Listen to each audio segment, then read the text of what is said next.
Assalamualaikum dan salam Sarawakku sayang, bersama saya Majidah Hamdan. Tumpuan berita malam. Pembinaan jalan dari Gedong ke Kampung Samalatong Simunjan bakal merubah landscape ekonomi penduduk setempat. Pemimpin Sarawak Datuk Patinggi Tan Sri Dr. Abang Abdul Rahman Zohari Tun Datuk Bopeng berkata, ini adalah satu daripada rangkaian jalan raya yang telah dirancang untuk menghubungkan kawasan terpencil di daerah Gedong dan Simunjan ke jalan utama yang boleh dihubungkan ke kawasan lain di Sarawak. This new road is about 26 kilometers, and it takes about, I think the most is 30 minutes to reach Gedong, and it passes east, and it will be part and parcel of the research to be undertaken by University Putra, Malaysia, Bintulu branch. They are going to do research here. And also the other university, that is Swinburne University in terms of technology. Jadi bermaknanya ini menjadi satu lab yang besar, dan mempunyai potensi yang begitu baik untuk sektor pertanian. Keduanya memanglah apabila kita buka kawasan, sektor pelancongan akan juga meningkat. Beliau berkata demikian dalam sidang media selepas merasmikan majlis pecah tanah bagi projek cadangan mengambil alih dan menaik taraf jalan sedia ada dari Gedong ke Kampung Samalatong di Dewan Patinggi Ahli Gedong di sini pada Sabtu. Tambahnya, beliau turut mencadangkan pembinaan antena pada menara tangki air untuk mengurangkan kos membina menara yang baru. That tank bukan saja boleh nyimpan air. I will ask SDET to install antenna for IT, internet. Si payahlah kita mula lagi menara. So we can install the antenna there. Throughout the state we have 42 high level tank. Bermakna kita mula high level tank ya untuk satu kampung. Jadi di atas ya kita pula antenna. That antenna will cover the whole kampung. Jadi that will reduce cost. And then you give internet connectivity to the kampung. Jadi ini dah dari sudut idea baru. You don't have to spend more on tower. Kenanya dah ada sia. You nak connect aja dikit saja. Jadi sebabnya the future is there for us to improve basic infrastructure di kawasan pendalaman. Okay? Selesai di situ, Premier Sarawak bersama Div-Div kehormat yang lain melawat projek naik taraf bekalan air Kampung Saging dan Kampung Kelkar Simunjan di samping meninjau perkembangan projek-projek baru di kawasan itu. Turut hadir Timbalan Premier Sarawak Dato' Amar Douglas Uga Ambal, Setiausaha Kerajaan Sarawak Dato' Amar Muhammad Abu Bakar Mazuki, Timbalan Menteri Utiliti dan Telekomunikasi Sarawak Datuk Dr. Abdul Rahman Junaidi, Timbalan Menteri Infrastruktur dan Pembangunan Pelabuhan Sarawak, Insinyur Aidil Lariwu, Ahli Parlimen Batang Sadong Rodiah Sapii, Ahli Dewan Undangan Negeri Adun Simunjan Aulad Riz dan Penasihat Kementerian Perdagangan Antarabangsa, Industri dan Pelaburan Mintrade Sarawak Datuk Muhammad Narudin Majais. Sementara itu, semasa berucap pada Majlis Ramah Tamak Aidilfitri dan Mantar Gawai bersama rakyat 2023 di Dewan Mesra Simunjan pada sebelah petang, Premier Sarawak berkata kerajaan negeri bercadang untuk membina stompon atau tasik buatan di Simunjan dalam usaha merancangkan lagi kemudahan pembangunan dan sektor ekonomi penduduk setempat. Beliau berkata tasik buatan itu turut dijadikan pusat rekreasi bagi penduduk serta pengunjung yang datang ke daerah itu kelak. Dan tadi saya diberi taklimat mengenai dengan pembangunan hakisan tu, benteng tu dengan cara mengumpul air di satu tempat, storm pond. Dan ini akan menjadi kawasan rekreasi. Macam tasik buat manusia. Dan sudah tentunya di tengah-tengah pekan Simunjan, ia menjadi tarikan pengunjung kepada Simunjan. Apabila saya bersetuju untuk Gedong menjadi daerah, banyak yang mengatakan kalau Gedong dari jadi daerah mungkin Simunjan ke belakang. Hari ini saya dah kata dua-dua akan menjadi pusat pembangunan yang mengubah kawasan ini. Jadi dengan adanya pendekatan ini adalah menjadi harapan kerajaan kita supaya kawasan luar bandar semuanya akan kita tingkatkan.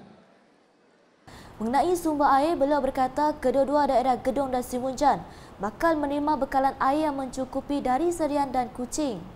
Jelas beliau dengan adanya sumber air yang mencukupi, ia turut menjadi tulang belakang dalam membangunkan daerah Simunjan dan Gedong pada masa akan datang. Beralih dengan laporan persidangan Dewan Undangan Negeri Dun Sarawak ke-19, Kementerian Industri Makanan, Komoditi dan Pembangunan Wilayah Sarawak melalui Jabatan Pertanian Sarawak akan meneruskan Agriculture Community Outreach Program atau AgriCOP selepas ia menerima respon menggalakkan daripada masyarakat. Timbalan Menteri Industri Makanan Datuk Dr. Abdul Rahman Ismail berkata, AgriCOP bermula pada tahun 2020 dan sehingga kini sebanyak 496 program telah dilaksanakan melibatkan 59 kawasan dun seluruh Sarawak. Hingga kini bagi kawasan Dewan Undangan Negeri Ngemah, sebanyak 6 sesi AgriCOP telah dilaksanakan yang melibatkan seramai 841 orang peserta, dan yang terkini ianya akan diadakan di Kampung Semebak, Kuching pada 20 Mei 2023, iaitu pada esok hari dengan sasaran seramai 500 orang peserta. Kekerapan penganjuran AgriCOP adalah bergantung kepada permohonan dan juga ketersediaan peruntukan.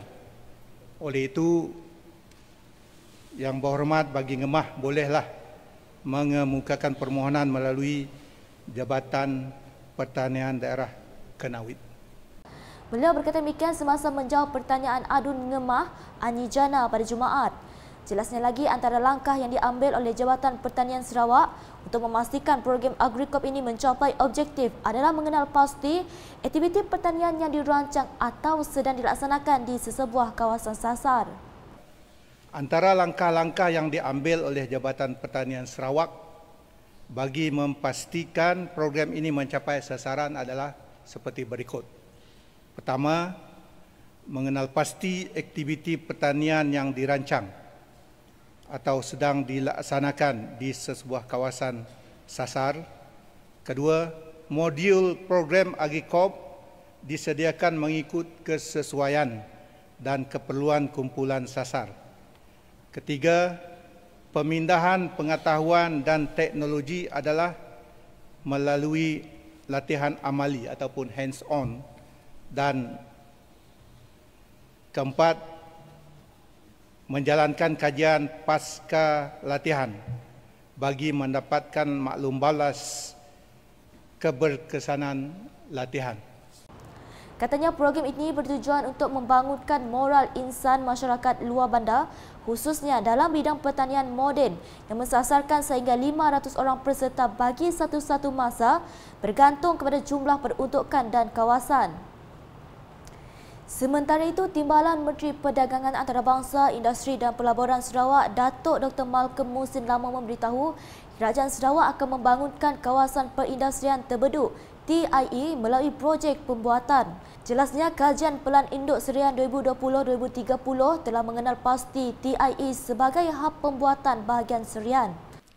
The Serian Master Plan Study 2020 to 2030 has identified Terbeduk Industrial Estate as the manufacturing hub for Serian Division.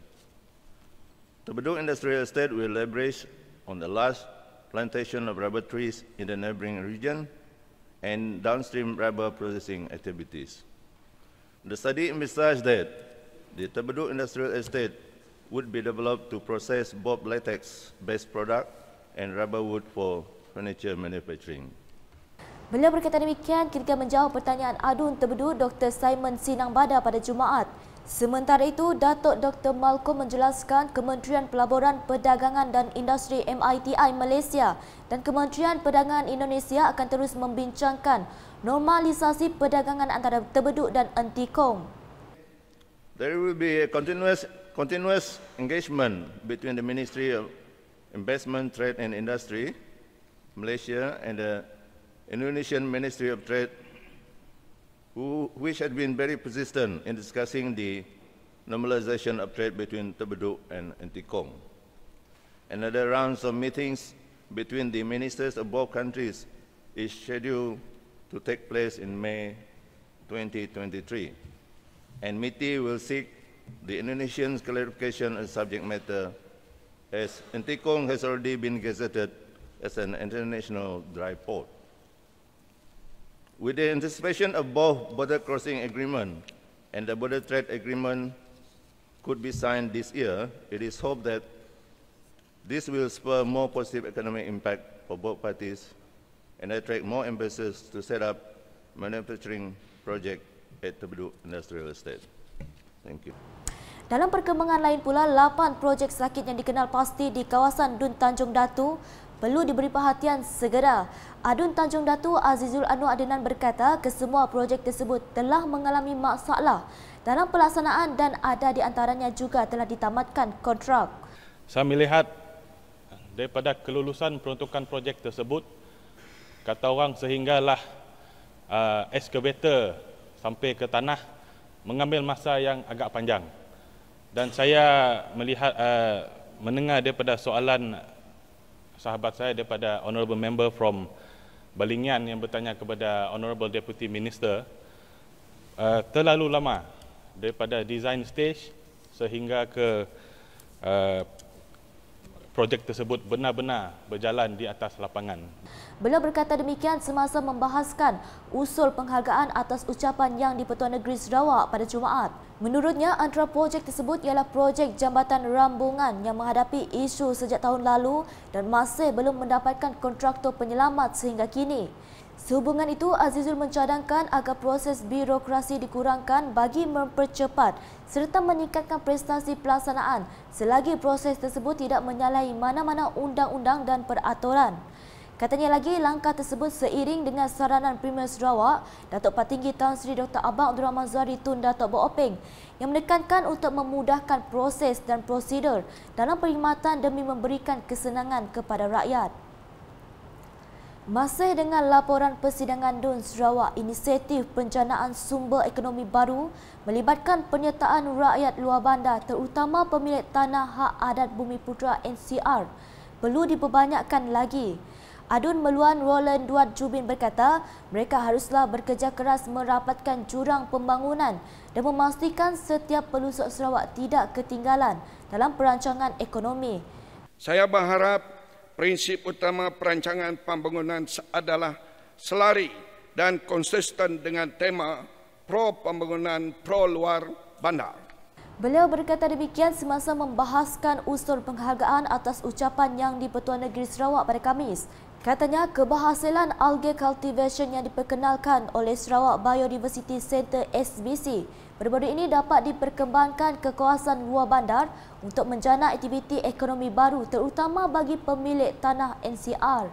Dalam hal ini, Roland mencadangkan State Task Force Pembangunan Tanah NCR mempertimbangkan konsep baru yang memberikan jaminan pendapatan melalui sewa tetap beserta dividen sekiranya harga komoditi mencecah harga tertentu.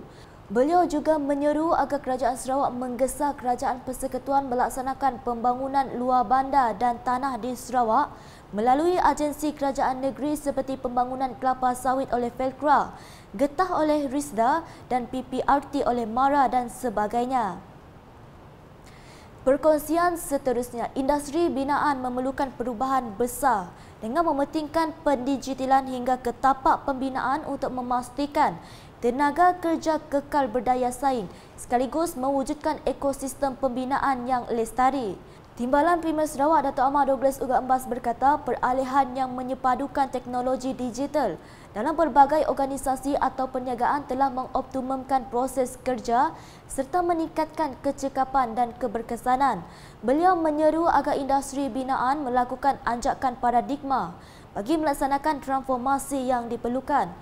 Datuk Ahmad Douglas berkata demikian menerusi teks ucapan yang dibacakan oleh Pengarah Jabatan Kerja Raya JKR Sarawak, Insinyur Richard Tajan dalam Kongres Persatuan Juru Ukur Bahan ASEAN Aksa 2023 di Cebu pada Selasa.